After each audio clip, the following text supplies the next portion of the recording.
Nothing seems to come easy for the Prime Minister anymore.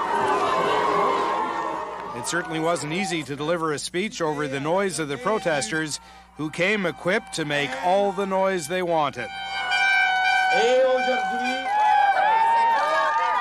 The Prime Minister didn't try to speak for very long. Instead, he walked into the crowd, but there too he had to contend with the protesters. Chrétien should be unemployed, the protesters screamed. As the Prime Minister continued toward his car, he came face to face with one of the demonstrators. Suddenly, Chrétien took the man by the back of the neck. His other hand was over the protester's mouth. He pushed him aside. Seconds later, another protester approached the Prime Minister. Chrétien knocked over the bullhorn that was in his hands.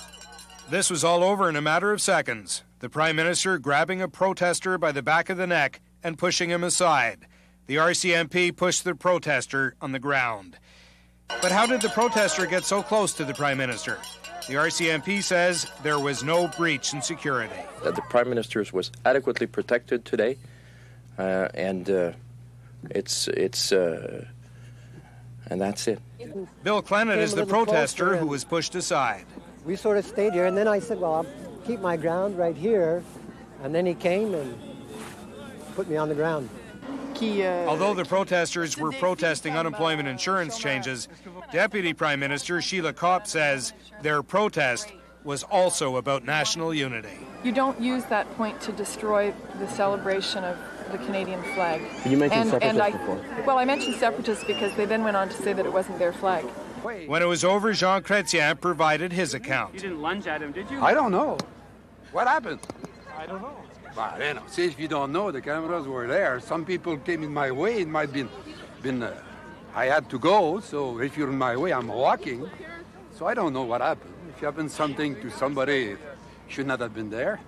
Afterward, the Prime Minister's office said Chrétien was just defending himself. Well, the old street fighter is back in town, eh? Lawrence Martin recently wrote a book about Jean Chrétien.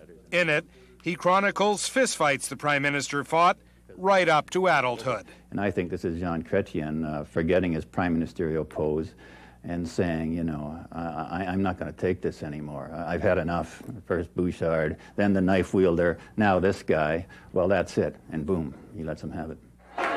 Late in the day, the Prime Minister had one last appearance, but he was in no mood to say another thing about the altercation. What were you thinking when you brought the protester? After all, Chrétien had declared February the 15th Flag Day. And there is no question this year's first ever Flag Day was, as they say, overtaken by events. Jason Moskowitz, CBC News, Ottawa.